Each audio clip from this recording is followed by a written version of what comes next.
रामाय रामभद्राय रामचन्द्राय वेधसे रघुनाथाय नाथाय सीतायाः पतये नमः। अंजनानन्दनं वीरं जानकीशोकनाशनं कपीशमक्षहन्तारं वन्दे लङ्काभयङ्करम्। कूजन्तं राम रामेति मधुरं मधुराक्षरम् आरुह्य कविताशाखां वन्दे वाल्मीकिकोकिलम्। శ్రీమద్ రామాయణంలో బాలకాండంలో 31వ సర్గము నుండి 40వ సర్గం వరకు ఈరోజు చూద్దాం. సిద్ధాశ్రమంలో విశ్వామిత్ర మహర్షి సంకల్పించినటువంటి హోమం నిర్విఘ్నంగా ముగిసింది. రామలక్ష్మణుల పర్యవేక్షణలో విశ్వామిత్ర మహర్షి ఎంతో సంతోషంగా ఉన్నారు. రామలక్ష్మణులకు తన సంతోషాన్ని వ్యక్తం చేశారు. ఈ విధంగా విశ్వామిత్ర మహర్షికి పరమ మోదాన్ని కలిగించిన వారే రామలక్ష్మణులు ఆ రోజు రాత్రి సిద్ధాశ్రమంలోనే విశ్రాంతి తీసుకున్నారు. ఉదయమే లేచి వాళ్ళు ప్రాతకాల సంధ్యావందనాది కార్యక్రమాలన్నీ ముగించుకొని విశ్వామిత్రుని దగ్గరికి వచ్చారట. ఎంతో వినయంతో చాలా మధురంగా వాళ్ళిద్దరూ అడుగుతున్నారు, ఓ మునివర్య, మేము మీ సేవకులం, మీరు ఏం చెప్తే చేస్తాము, దయచేసి ఆజ్ఞాపించండి అని అడుగుతారనమాట. వాళ్ళ పలుకులు విని విశ్వామిత్ర మహర్షి ఎంతో ఆనందించి మిగిలిన మహర్షులు కూడా ఎంతో ఆనందించారు. అప్పుడు శ్రీరామచంద్ర ప్రభుతో అంటున్నారనమాట, మిథిలా నగరంలో జనక మహారాజు ఒక యజ్ఞాన్ని సంకల్పించి ఉన్నారు. ఆయన మహానుభావుడు. ఆ యజ్ఞాన్ని చూడడానికి మనం అందరం వెళ్దాము, తమ్ముడితో పాటు నువ్వు కూడా రా. అక్కడ ఇంకొక విశేషం ఏముందంటే, అక్కడ ఆయన యొక్క ఆస్థానంలో ఒక మహాధనుష్ ఉంది. దానిని శివధనుషు అంటారు. చాలా గొప్ప ధనుష్ అది. అది దక్షయజ్ఞాన్ని ధ్వంసం చేసేటప్పుడు పరమశివుడు దానిని ఉపయోగించిన తరువాత ఆయన అది దేవతలకు ఇచ్చాడు. ఒకసారి ఈ మిథిలా నగరపు రాజు అయినటువంటి దేవరాతుడు ఒక యజ్ఞాన్ని సంకల్పించాడు. ఆ యజ్ఞానికి సంతసించిన వారై దేవతలు ఈ శివధనుస్సును ఆయనకి ఇస్తారనమాట. అది ఎవ్వరు కూడా ఎక్కుపెట్టలేరు. ఆ శివధనుస్సు అప్పటి నుంచి కూడా ఈ మిథిలా నగరంలోనే అది పూజింపబడుతూ ఉంది. తరువాత వచ్చినటువంటి రాజుల చేత పూజింపబడుతూ ఉంది. ఇప్పుడు జనక మహారాజు మిథిలకు రాజుగా ఉన్నాడు కాబట్టి ఆయన ఇప్పుడు పూజిస్తున్నారు. దాన్ని ధనురుత్సవం జరుగుతుంది. ఆ ఉత్సవం టైంలో దానిని వాళ్ళు అన్ని గంధ పుష్పాదులతో వాటితోనూ కూడా దాన్ని పూజిస్తారు. అక్కడికి మీరు వస్తే ఈ శివధనుస్సును చూసినట్లు అవుతుంది. తర్వాత అక్కడ యజ్ఞాన్ని కూడా మీరు చూసిన వాళ్ళు అవుతారు అని చెప్పి రామలక్ష్మణులకి చెప్తారనమాట. వీళ్ళిద్దరూ అంగీకరిస్తే అందరూ కూడా ప్రయాణానికి సిద్ధమవుతారు. చాలామంది మునులు, విశ్వామిత్ర మహర్షి, రామలక్ష్మణులు. అప్పుడు ఈ సిద్ధాశ్రమంలో ఇన్ని రోజులు ఉన్నారు ఈయన ఈ యజ్ఞం చేయడానికి. ఆ చుట్టూ ఉన్నటువంటి వనదేవతలతో ఆయన అంటున్నారట, మీకు అందరికీ కూడా శుభం కలగాలి, నాకు యజ్ఞం చేసిన తర్వాత ఫలసిద్ధి కలిగింది, ఇప్పుడు నేను హిమాలయాలకు వెళ్తున్నాను అని చెప్పి ఉత్తరాభిముఖంగా ఆయన బయలుదేరతారనమాట. బయలుదేరే ముందు ఆ సిద్ధాశ్రమానికి చక్కగా ప్రదక్షిణం చేసి ఉత్తర దిశగా ప్రయాణం సాగిస్తూ ఉన్నారు. వాళ్ళ వెనకాల వీళ్ళ యొక్క అగ్నిహోత్రాది కార్యక్రమాలకు కావాల్సినటువంటి సరంజామా అంతా తీసుకుని 100 శకటాలు కూడా వాళ్ళ వెనకే వస్తున్నాయట. ఆ తర్వాత ఈయన వెళ్తూ ఉంటే ఆ సిద్ధాశ్రమంలో ఉన్నటువంటి పక్షులు, మృగాలు ఇవన్నీ కూడా వెనకే వస్తున్నాయట. వస్తుంటే విశ్వామిత్ర మహర్షి వాటిని వెనక్కి పంపివేసి నెమ్మదిగా సూర్యాస్తమయం అయ్యేటప్పటికి వాళ్ళందరూ కూడా శోణ నది అనే నదీ తీరానికి చేరుకుని ఆ రాత్రి అక్కడే బస చేశారు. సూర్యుడు అస్తమిస్తూ ఉన్నాడు. వాళ్ళు అగ్నిహోత్రాది కార్యక్రమాలు ముగించిన తరువాత రామలక్ష్మణులు మళ్ళీ వాళ్ళ ప్రశ్నలు అడగడం మొదలుపెట్టారనమాట. ఇక్కడ మనకి ఇప్పుడు ప్రస్తుతం రామాయణం అంతా కూడా ఇలాగే సాగుతుంది. విశ్వామిత్ర మహర్షితో ఉన్నప్పుడు వాళ్ళు ఎంతో ఉత్సుకతతో ప్రతి ప్రాంతం గురించి తెలుసుకోవాలని భారతదేశంలో వివిధ ప్రాంతాలు వాళ్ళు ప్రయాణం చేస్తూ ఉన్నారు.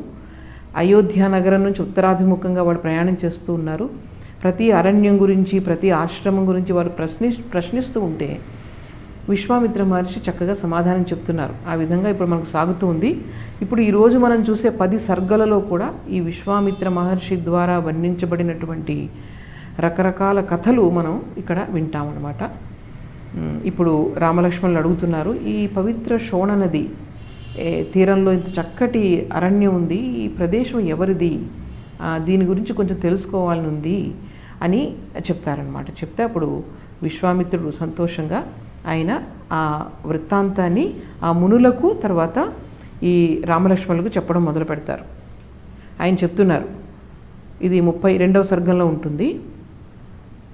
కుషుడు అనే మహానుభావుడు ఉండేవాడు. ఆయన మా వంశానికి మూల పురుషుడు, చాలా గొప్పవాడు, చాలా ధార్మికుడు.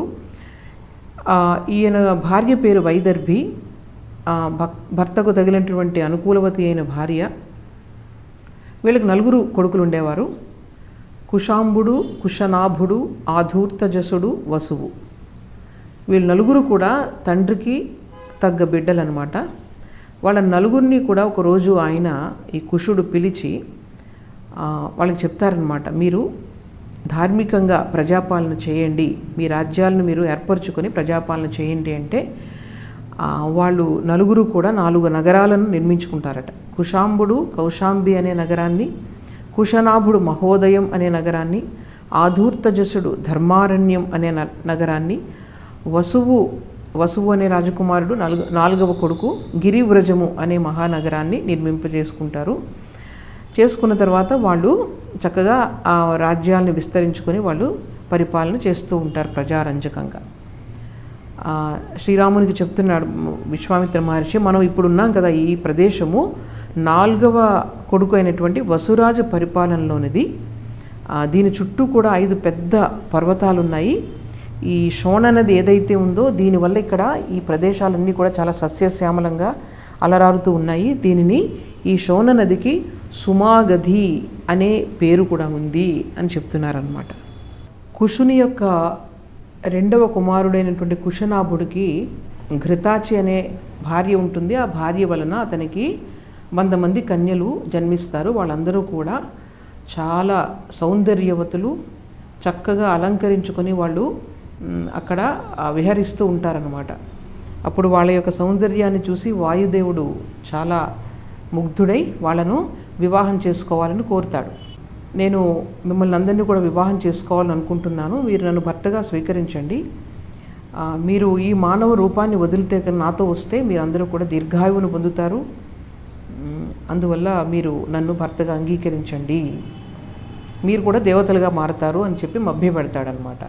అయితే ఆ 9 కన్యలు కూడా ఐకమత్యంగా వాళ్ళు అంటారనమాట, ఎందుకు మమ్మల్ని ఎలా అవమానిస్తావు, మేము కుశనాభుడు అనే రాజు యొక్క కుమార్తెలము, నా తండ్రికి మాకు కూడా నీ యొక్క అధికారాన్ని వాటన్నిటిని కూడా తొలగించగల సామర్థ్యం మాకుంది, కానీ మేము మా తపశ్శక్తిని కాపాడుకోవడానికి మేము అలా చేయట్లేదు, మా తండ్రి సత్యవాది, మేమందరం కూడా ఆయన ఎలా చెప్తే అలా చేస్తాము, అలాగే మా తండ్రి గారు ఎవరినైతే నిర్ణయిస్తారో వాళ్ళనే మేము వివాహం చేసుకుంటాము అని చెప్తారు. అప్పుడు వాయుదేవుడికి కోపం వస్తుంది. కోపం వచ్చి వాళ్ళందరినీ గూనివారుగా మార్చేస్తాడట. మార్చేస్తే వాళ్ళు వెంటనే వాళ్ళ యొక్క శరీరాన్ని చూసుకొని వాళ్ళు చాలా నిరుత్సాహపడి చాలా బాధతో తండ్రి దగ్గరికి వస్తారు. తండ్రి దగ్గరికి వస్తే వీళ్ళు ఇలా అవ్వడం, అందరూ ఇలా అవ్వడం చూసి, గూనివారుగా మారిపోవడం చూసి ఈ కుశనాభ రాజు, ఆయన ఏమైంది, మిమ్మల్ని అందరూ కూడా ఈ విధంగా కుబ్జలుగా మార్చింది ఎవరు, ఒక్కసారి నాకు చెప్పండి, ఎందుకలా మీరు అందరూ ఏడుస్తున్నారు, ఒకసారి నాకు విషయం ఏం జరిగింది నాకు చెప్పండి అని ఆయన చెప్తారనమాట. అప్పుడు ఆ కుమార్తెలందరూ కూడా తండ్రికి పాదాభివందనం చేసి ఈ విధంగా జరిగిన విషయాన్ని వాళ్ళు చెప్తారనమాట. చెప్తే అప్పుడు చూడండి, కుశనాభుడు తన యొక్క కుమార్తెలను ప్రశంసిస్తూ ఈ విధంగా ప్రశంసిస్తాడు, మీరు ఎంతో ధైర్యం వహించి ఐకమత్యంతో ఒకే మాటతో మీరు ఉండి మీరు క్షమాగుణాన్ని కలిగి ఉన్నారు, క్షమించారు అతన్ని, దీనివలన మీరు మన కుల గౌరవాన్ని నిలబెట్టారు అని చెప్పి ఇక్కడ క్షమ అనే గుణాన్ని చాలా చక్కగా ప్రశంసిస్తూ ఇక్కడ ఈ తండ్రి ద్వారా ఈ మాటలను చెప్పిస్తారు వాల్మీకి మహర్షి. ఇక్కడ మన గ్రంథాలలో, మన యొక్క శాస్త్ర గ్రంథాల్లోని విశేషం ఇదనమాట. రకరకాల కథల నుంచి, కథల మధ్యలో పాత్రల నుంచి ఈ గొప్ప గొప్ప విషయాలు మనకు చెప్పిస్తూ ఉంటారు. ఇక్కడ క్షమాగుణం గురించి చాలా చక్కటి శ్లోకాలు ఉన్నాయి, వాటిని ఒకసారి చూద్దాము. క్షాంతం క్షమవతాం పుత్ర్యః కర్తవ్యం సుమహత్కృతం ఐకమత్యం ఉపాగమ్య కులం చావేక్షితం మమ అలంకారో హి నారీణాం క్షమాతు పురుషస్య వా. ఈ క్షమాగుణం అన్నది పురుషులకు కానీ స్త్రీలకు కానీ అలంకారాన్ని ఇస్తుంది. దుష్కరం తచ్చ యత్క్షాంతం త్రిదశేషు విశేషతః యాదృశీవ క్షమాపుత్ర్యః సర్వాసాం అవిశేషతః. తర్వాత చక్కటి శ్లోకం ఉంది. క్షమాదానం క్షమా యజ్ఞః క్షమా సత్యం హి పుత్రికాః క్షమా యశః క్షమా ధర్మః క్షమయా విష్ఠితం జగత్.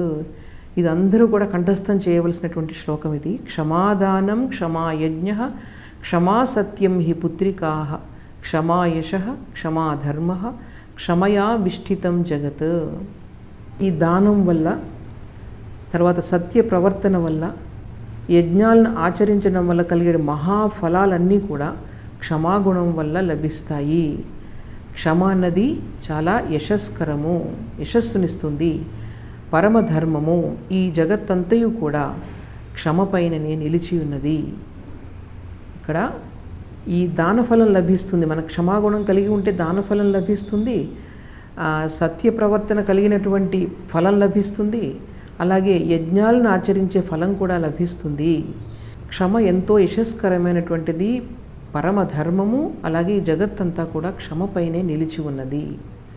ఇక్కడ ఈ పుత్రికలకు ఈ రాజు చెప్తున్నాడనమాట, మీరు చక్కగా స్త్రీలు కానీ పురుషులు కానీ ఈ అపరాధులను క్షమించే గుణం కలిగి ఉండడం చాలా గొప్ప లక్షణము.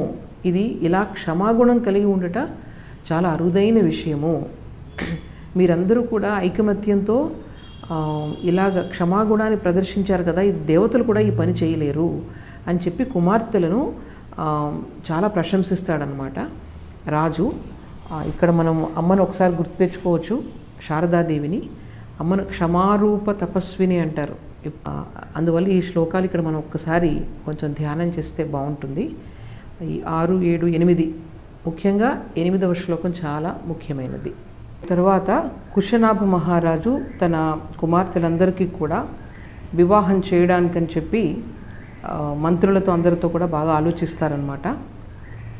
ఆ కాలంలో చూళి అనే ఒక మహాముని, చూళి అనే పేరు గల ఒక మహాముని ఉండేవారు. ఆయన చాలా ఇంద్రియ నిగ్రహం కలవాడు. ఆయన తపస్సు చేసుకుంటూ ఉంటుంటే ఊర్మిళ యొక్క కూతురు అయినటువంటి సోమద అనే గంధర్వ కన్య ఆయనకు చాలా శ్రద్ధాభక్తులతో సపర్యలు చేస్తూ ఉంటుంది. ఆ సోమద రోజు కూడా ఆ మహర్షికి ఎంతో భక్తితో సేవలు చేస్తూ ఉంటుంది. ఆయన మహాముని చాలా సంతృష్టి పొందుతాడనమాట ఆమె యొక్క సేవలతో. అప్పుడు నీ సేవలకు నేను చాలా సంతోషించాను, నీకేం కావాలో కోరుకో అని చెప్తే అప్పుడు ఆ స్త్రీ ఆవిడ ఏమని అడుగుతుందంటే, నేను చాలా ధార్మికమైనటువంటి జీవితాన్ని గడుపుతున్నాను, నాకు వివాహం చేసుకోవడం ఇష్టం లేదు, కానీ నీ వంటి బ్రహ్మ వర్చస్సు కలిగినటువంటి ఒక పుత్రుడిని కావాలని నాకు కోరికగా ఉంది. అందువల్ల నీ బ్రహ్మ తేజస్సు యొక్క ప్రభావంతో నాకు ఒక పుత్రుణ్ణి అనుగ్రహించు అని కోరుకుంటుందన్నమాట. అప్పుడు ఆ మహర్షి ఆ విధంగానే ఆవిడకు ఒక పుత్రుణ్ణి ప్రసాదిస్తాడు. ఆ పుత్రునికి బ్రహ్మదత్తుడు అనే పేరు పెడతారనమాట. ఈ బ్రహ్మదత్తునికి కుశనాభుని 100 కన్యలను ఇచ్చి వివాహం చేస్తారు. ఎప్పుడైతే ఈ 100 మంది కన్యలు వివాహంలో బ్రహ్మదత్తునితో పాణిగ్రహణం చేస్తారో వెంటనే వాళ్ళకు ఉన్నటువంటి ఆ గూను, ఆ వికృత ఆకారం పోతుంది. వాళ్ళందరూ తిరిగి సౌందర్యంతో వర్ధిల్లుతారన్నమాట. ఇది చూసి కుశనాభుడు ఎంతో ఆనందిస్తాడు. తన కుమార్తెల యొక్క సౌందర్యం తిరిగి వాళ్ళకి వచ్చిందని చెప్పి చాలా ఆనందిస్తాడు. అలాగే బ్రహ్మదత్తుని తల్లి అయినటువంటి సోమద కూడా ఎంతో ఆనందిస్తుంది. 100 మంది కోడళ్లను ఆహ్వానిస్తూ వాళ్ళెంతో ఆదరిస్తుందట. ఆదరిస్తూ ఇంత చక్కటి కుమార్తెలను కలిగినటువంటి కుశనాభుణ్ణి ఎంతో ప్రశంసిస్తుంది. దీనితో 33వ సర్గము పూర్తవుతుంది. ఇక 34వ సర్గములో కుశనాభుడు ఈ విధంగా 100 మంది కన్యలకు వివాహం చేసిన తరువాత పుత్రుని కోసం పుత్రకామేష్టి యాగాన్ని సంకల్పిస్తాడనమాట. ఆ విషయం తెలిసి కుశనాభుని యొక్క తండ్రి కుశుడు ఎవరైతే ఉన్నాడో ఆయన తన కుమారుణ్ణి ఆశీర్వదిస్తాడు. నీకు ఈ యజ్ఞ ఫలంగా ఒక చక్కటి పుత్రుడు కలుగుతాడు, అతని పేరు గాధి మహారాజ్ అనమాట. ఇతని వల్ల నీ కీర్తి ప్రతిష్టలన్నీ కూడా నలుదిశలా వ్యాపిస్తాయి అని ఆశీర్వదిస్తాడు కుశనాభుణ్ణి. ఈ విషయం చెప్తూ విశ్వామిత్ర మహర్షి చెప్తాడనమాట, ఈ గాధి మహారాజు నా తండ్రి, ఈ కుశవంశంలోనే నేను జన్మించడం వల్ల నన్ను కౌశికుడు అని కూడా అంటారు అని చెప్పి ఈ రామలక్ష్మణులకు మునులకు విశ్వామిత్ర మహర్షి చెప్తూ ఉన్నారు. అంతేకాకుండా ఆయన మరొక విషయం ఏంటంటే, నాకు సత్యవతి అనే పేరుతో ఒక అక్క ఉంది, ఆవిడను రుచీకుడు అనే ఆమెతో మేము వివాహం చేశాము. ఆవిడ కూడా కౌశిక వంశంలో జన్మించడం వల్ల కౌశికి అని కూడా ఆవిడ్ని అంటారు. ఆవిడ చాలా మహాపతివ్రత. ఆ పతివ్రత అవ్వడం వల్ల పతితో పాటు తన యొక్క భర్తతో పాటు సశరీరంతో, అంటే శరీరంతోనే ఆవిడ స్వర్గలోకానికి వెళ్ళింది. వెళ్ళిన తరువాత కౌశికి అనే నది పేరుతో భూతలంపై ప్రవహిస్తూ ఉంది, చిరస్థాయిగా ఈ భూతలంపైనే ఉంది. ఈ హిమసానువుల్లో అంటే హిమాలయాల్లో అది ప్రవహిస్తూ ఉంది. ఈ నా సోదరిపై గల ప్రేమ వల్ల నేను ఇక్కడే ఉంటాను, ఈ కౌశికి నదీ తీరంలోనే నేను ఉంటాను. ఈ యాగ నిర్వహణ కోసం మాత్రమే నేను సిద్ధాశ్రమానికి తాత్కాలికంగా అక్కడికి వచ్చి ఉన్నాను. రామ, నీవు అడిగావు కాబట్టి, ఈ ప్రదేశం గురించి అడిగావు కాబట్టి ఇవన్నీ చెప్పాల్సి వచ్చింది. నా పుట్టు పూర్వోత్తరాల గురించి కూడా నీకు చెప్పాను. ఇక చాలా రాత్రి అవుతోంది, రేపు ఉదయం మళ్ళీ మనం ప్రయాణం సాగించాలి కాబట్టి ఇంకా నిద్రపోండి అని చెప్పి రాత్రి నిద్రిస్తూ అక్కడున్న ప్రకృతిని చాలా చక్కగా వర్ణిస్తారనమాట. ఇక్కడ వాల్మీకి మహర్షిలో ఉన్నటువంటి కవి ఎంత గొప్పగా ఉంటారో ఒకసారి మనం చూడొచ్చు. ఈ శ్లోకాలను చదువుతూ ఉంటే ఒక చక్కటి చిత్రాన్ని మన మనోఫలకం పైన ఊహించుకోవచ్చు అనమాట. ఇటువంటి చిత్రాలను పదచిత్రాలు అంటారు.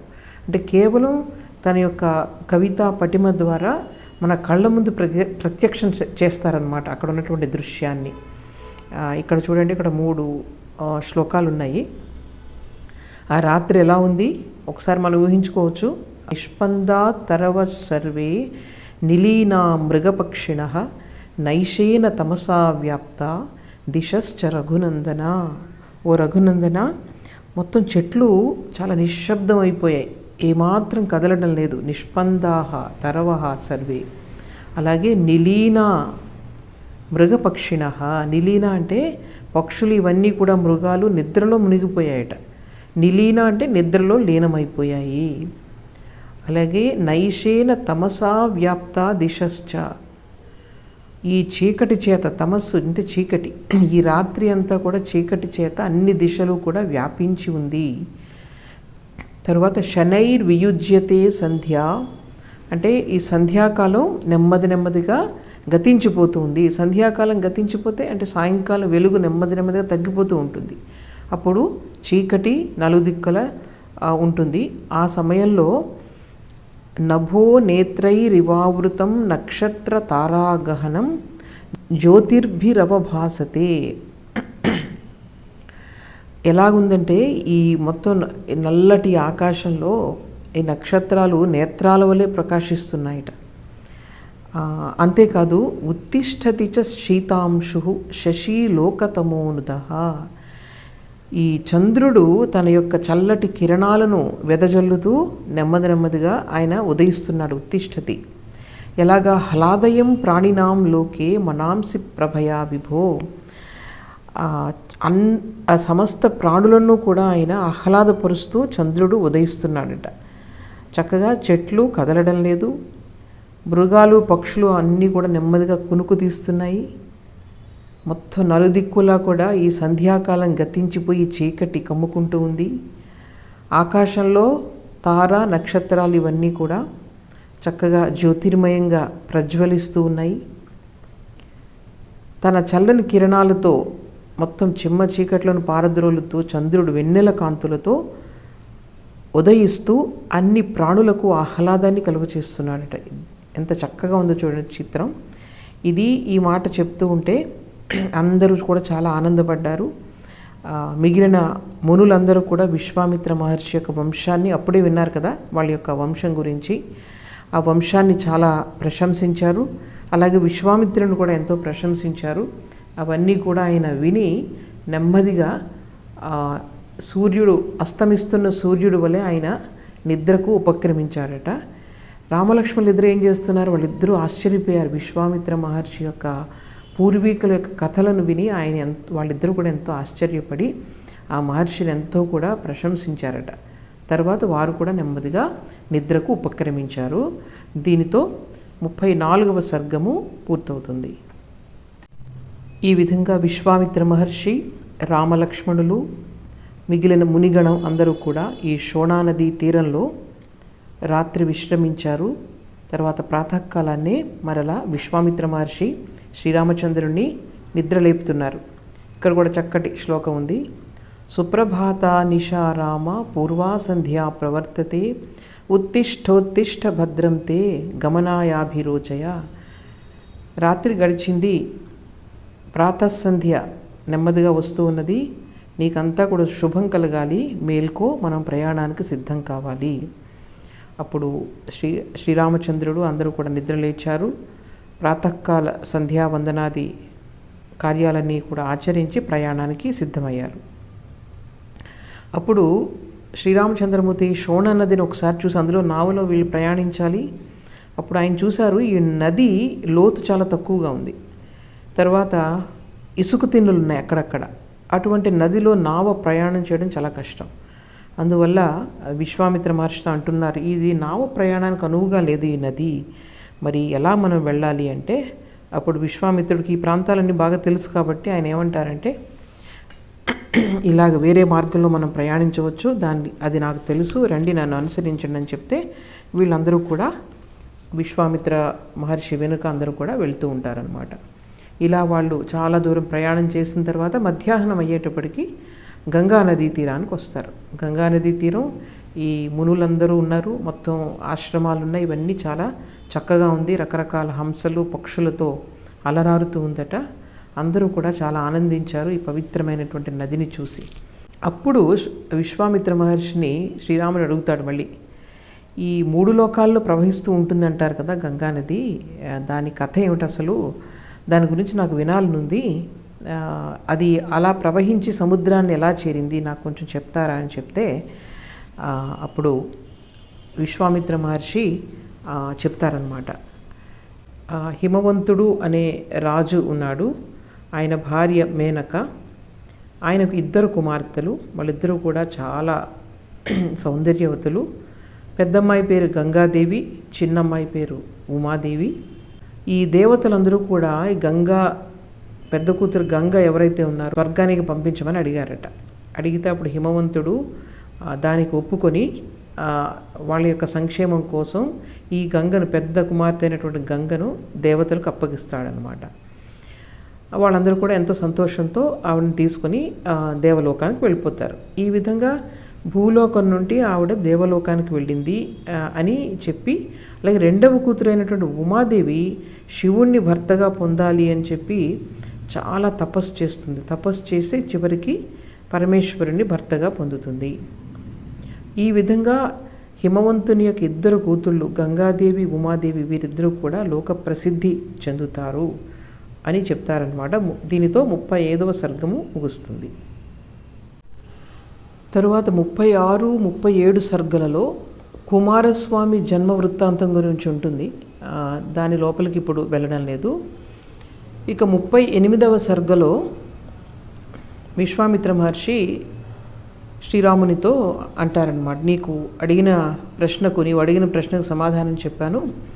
గంగా వృత్తాంతం, కుమారస్వామి దాని నుంచి, అంటే గంగా వృత్తాంతంతో ముడిపడి ఉంది ఈ కుమారస్వామి వృత్తాంతం, అది కూడా నీకు నేను చెప్పాను. ఇప్పుడు మరొక విషయం చెప్తాను.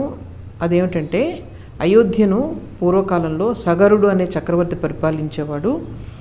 ఈ సగరుడు అంటే ఈ శ్రీరామచంద్రుని యొక్క పూర్వీకులు అవుతారు వాళ్ళు. ఆయన ధర్మాత్ముడు, తర్వాత మహాశూరుడు. ఆయనకు 2 భార్యలు ఉంటారు, కేశిని, సుమతి.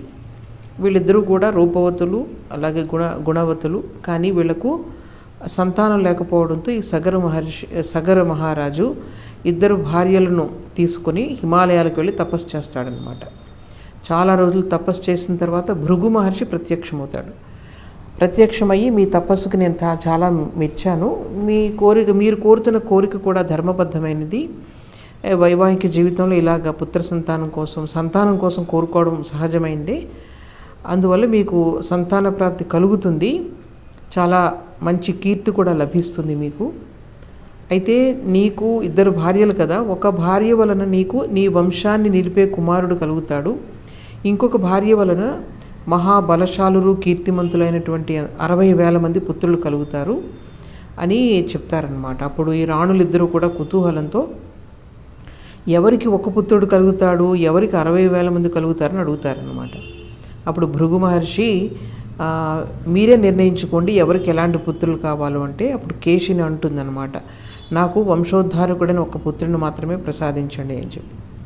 అప్పుడు సుమతి, అయితే సరే నాకు 60,000 మంది మహాబలశాలురైనటువంటి పుత్రులను ప్రసాదించండి అని చెప్తుంది. అప్పుడు భృగు మహర్షి వాళ్ళని దీవిస్తాడు. సగరు మహారాజు ఈ భార్యలతో కలిసి ఆయన భృగు మహర్షికి పూజాధికాలు చేసి నగరానికి వెళ్ళిపోతాడు. కాలక్రమంలో ఈ కేశినికి ఒక పుత్రుడు కలుగుతాడు, అతని పేరు అసమంజుడు. సుమతికి 60,000 మంది పుత్రులు పుడతారట. వీళ్ళందరూ ఏంటంటే ఫస్ట్ ఒక చిన్న పిండాకారంలో పుడతారు, నెమ్మదిగా వాళ్ళు 60,000 భాగాలు చేస్తే అవన్నీ కూడా పెంచి పెద్ద చేసిన తర్వాత వీళ్ళు పెద్దవాళ్ళు అవుతారు, 60,000 మంది. ఈ అసమంజుడు ఎవరైతే ఉన్నారో ఈ సగరుడి పెద్ద కొడుకు చాలా దుష్టుడు అనమాట, చాలా క్రూరుడి కింద తయారవుతాడు, పాపకార్యాలు చేస్తూ ఉంటాడు, మనుషులందరినీ పీడిస్తూ ఉంటాడు. ఇతడు ఈ విధంగా దుష్కార్యాలు చేయడం వల్ల సగరుడు కోపగించి తన కుమారుణ్ణి బహిష్కారం చేస్తాడు. ఈ అసమంజుడి యొక్క కుమారుడు అంశుమంతుడు. ఇతడు మాత్రం మహాపరాక్రమశాలి, అలాగే చక్కటి, అంటే తండ్రిలా కాదనమాట, మంచి ఇతను చాలా చక్కగా మాట్లాడుతూ అందరి మన్ననలను పొందుతాడు. తర్వాత కొంతకాలానికి సగరుడు యజ్ఞం ఒకటి చేయాలని సంకల్పిస్తాడు. పండితులను పురోహితులను అందరినీ పిలిచి అన్ని ఏర్పాట్లు చేయమని ఆజ్ఞాపిస్తాడు. అప్పుడు శ్రీరాముడు ఒక ప్రశ్న అడుగుతాడు, ఈ మా పూర్వీకుడైనటువంటి సగరు చక్రవర్తి యజ్ఞాన్ని ఏ విధంగా నిర్వహించారు అది నాకు తెలుసుకోవాలని చాలా కుతూహలంగా ఉంది అంటే, అప్పుడు విశ్వామిత్ర మహర్షి, హిమవత్ పర్వతాలు చాలా ఎత్తైన పర్వతాలు, అట్లాగే వింధ్య పర్వతాలు కూడా ఎత్తైనవే. ఈ రెండిటికి మధ్యలో ఉన్న ప్రదేశంలో ఈ సగరు మహారాజు యజ్ఞవాటికను నిర్మిస్తాడనమాట. యజ్ఞాశ్వాన్ని రక్షిస్తూ దాని వెంట ఆయన మనముడు వెళ్తాడనమాట. మనముడు దేవేంద్రుడు ఈ రాక్షస రూపాన్ని ధరించి ఈ యాగాశ్వాన్ని అపహరిస్తాడు. అప్పుడు వీళ్ళందరికీ ఈ విషయం తెలుస్తుంది, ఇలాగ యజ్ఞాశ్వాన్ని అపహరిస్తే అది యజ్ఞం సంపూర్ణం కాదనమాట. వెంటనే వీళ్ళు ఏం చేస్తారంటే రాజుకి విషయం తెలియజేస్తారు, ఎవరో ఒక పర్వత ప్రాంతంలో మన యాగాశ్వాన్ని అపహరించారు, ఈ విధంగా చేయడం మనకు చాలా అమంగళకరం, వెంటనే మీరు అశ్వాన్ని ఎవరైతే అపహరించారో వాళ్ళని సంహరించి అశ్వాన్ని విడిపించాలి అని చెప్తే, అప్పుడు సగర మహారాజు తన 60,000 మంది పుత్రులు చాలా బలవంతులు కాబట్టి వీర్యవంతులు, వాళ్ళని పిలిచి చూడండి ఈ విధంగా మన యాగాశ్వం ఇలాగ దొంగిలించబడింది, ఇది ఎంతో పవిత్రమైంది, యాగాశ్వం మంత్రపూతం చేయబడినది, మీరు వెళ్ళి భూమండలం అంతా కూడా వెతకండి, ఒక్కొక్కరు కూడా ఒక్కొక్క ప్రాంతాన్ని మీరు భాగం కింద చేసుకొని ఒక్కొక్కరు అది ప్రతి ప్రదేశంలో కూడా మీరు వెతికి తప్పకుండా దాన్ని తీసుకురండి, వీలైతే మీరు భూమిని కూడా తవ్వి పాతాళానికి కూడా వెళ్ళండి, అయితే మీరు గుర్రం కనపడే వరకు కూడా మేము ఇక్కడ వేచి ఉంటాము, మీరు తప్పకుండా తీసుకొని రావాలి గుర్రాన్ని చెప్తారనమాట. వీళ్ళందరూ కూడా ఈ 60,000 మంది సగరపుత్రులు అశ్వాన్ని వెతకడానికి బయలుదేరుతారు. భూమండలం అంతా వెతికారు, ఎక్కడా కనుక్కోలేకపోయారు, మొత్తం భూమిని కూడా బద్దలు కొట్టడం మొదలుపెట్టారు, అయినా సరే ఎక్కడా కనిపించలేదన్నమాట. ఆ భూమిని బద్దలు కొడుతూ ఉంటే లోపల నుంచి సర్పాలు, రాక్షసులు, జంతువులు ఇవన్నీ బయటకు వస్తూ ఉంటే వాటన్నిటినీ కూడా తర్వాత ఈ దేవతలు, గంధర్వులు, పన్నగులు వీళ్ళందరూ కూడా భయభ్రాంతులు అయిపోయారు వీళ్ళ పనులు చూసి. అప్పుడు బ్రహ్మ వద్దకు వెళ్ళి వీళ్ళందరూ భూమిని తవ్వుతూ ఉంటే పాతాళంలో ఈ జంతువులు వీటన్నిటిని కూడా చంపేస్తున్నారు, కనిపించిన దాన్నల్లా కూడా ఈ అశ్వాన్ని దొంగిలించావా అని చెప్పి వాళ్ళని పట్టుకొని చాలా హింసిస్తున్నారు అని వాపోతారనమాట. అప్పుడు బ్రహ్మదేవుడు ఏంటంటే వీళ్ళ దేవతలకు ఏం చెప్తాడంటే, ఈ భూమండలం అంతా కూడా శ్రీ మహావిష్ణువుది. ఆయన కపిలావతారంలో ఈయన ఈ భూమండలాన్ని రక్షిస్తూ ఉన్నాడు. ఆయన ఆగ్రహానికి గురై ఈ సగరపుత్రులంతా కూడా భస్మం అయిపోతారు. అది భవిష్యత్తులో జరిగే సంఘటన. అందుకని మీరు భయపడద్దు, ఇది ఎప్పుడో నిర్ణయించబడింది, విధి వ్రాత అలా ఉంది, అందుకని మీరు భయపడద్దు అని చెప్తారనమాట. దేవతలందరూ కూడా ఈ బ్రహ్మ నుంచి ఈ సాంత్వనను పొందిన తర్వాత వాళ్ళ ప్రదేశాలకు వెళ్ళిపోతారు. ఈ సగరు కుమారులందరూ కూడా ఈ భూమిని పగలగొట్టేటప్పుడు పెద్ద శబ్దం అయిందట. తర్వాత భూమండలం, పాతాళం అంతా ఒక్కసారి చుట్టూ వచ్చేసారు వాళ్ళు. ఎక్కడా అశ్వం కనిపించలేదు. చాలామందిని చంపేశారు ఇందులో. చివరికి ఇంటికి వెళ్ళి సగర మహారాజుకి జరిగిందంతా చెప్పారు. మేము ఏం చేయాలో తెలియక వచ్చేసాము, మేము చేయలేకపోయాం మీరు చెప్పిన కార్యాన్ని అంటే, ఆయన మళ్ళీ పంపిస్తారు, మీరు వెంటనే వెళ్ళండి, ఇంకా భూమండలాన్ని అంతా వెతకండి, పాతాళం కూడా వెతకండి అని చెప్పి మళ్ళీ పంపిస్తారనమాట. ఈ సగరు పుత్రులందరూ తమ తండ్రి యొక్క కోపానికి గురై ఇంకా రెట్టింపు ఉత్సాహంతో, ఆవేశంతో వాళ్ళు మళ్ళీ మొత్తం ఈ అన్ని వైపులా ఈ భూమిని అన్ని వైపుల నుంచి బద్దలు కొట్టడం మొదలు పెడతారు, తవ్వుకుంటూ వెళ్తారు. అలాగే పాతాళాన్ని కూడా తవ్వుకుంటూ వెళ్తారు. అన్ని వైపుల నుంచి, అన్ని దిక్కుల నుంచి వాళ్ళు తవ్వుకుంటూ వెళ్తూ ఉంటారు. ఎక్కడా కూడా ఈ అశ్వం కనిపించదు. ఈ విధంగా అన్ని దిక్కులు వాళ్ళు గాలించారు. చివరికి ఈశాన్య దిక్కుకు వెళ్తారు. వెళ్ళి భూమిని తవ్వుతూ ఉంటారు. అప్పుడు అక్కడ ఒక మహాపురుషుడిని చూశారు, ఒక పురాణ పురుషుడు. ఆయనే కపిల భగవానుడు అనమాట, విష్ణు అవతారం. ఆయన సమీపంలోనే వీళ్ళ యొక్క యాగాశ్వం గడ్డి మేస్తూ కనిపించిందట. ఈ యాగాశ్వాన్ని చూడగానే ఈ సగరపుత్రులందరూ కూడా ఆనందంతో తబ్బిబ్బైపోయారు. వెంటనే ఆ కపిలుణ్ణి చూసి, ఆ కపిల భగవాను చూసి విపరీతమైన కోపంతో ఆయనే అశ్వాన్ని దొంగిలించాడని చెప్పి ఆయన మీదకి ఎగబడ్డారనమాట. చేస్తుంటే అప్పుడు కపిల మహర్షికి చాలా కోపం వచ్చింది. కోపం వచ్చి ఆ కోపంతో వీళ్ళందరూ కూడా ఆ కోపాగ్నికి వీళ్ళందరూ కాలి బూడిదైపోయారు. అక్కడ వీళ్ళందరూ కాలి బూడిదవ్వడం వల్ల అక్కడ ఒక పర్వతం అంత పెద్ద బూడిద గుట్ట తయారైందట. దీంతో ఇది 40వ సర్గ ముగుస్తుందన్నమాట. ఈరోజు ఇంతటితో ముగిద్దాం. వచ్చే వారం 41వ సర్గం నుంచి 50వ సర్గం వరకు చూద్దాం. ఓం అసతో మా సద్గమయ తమసో మా జ్యోతిర్గమయ మృత్యోర్మా అమృతంగమయ. ఓం శాంతి శాంతి శాంతి. హరి ఓం తత్సత్. శ్రీరామకృష్ణార్పణమస్తు.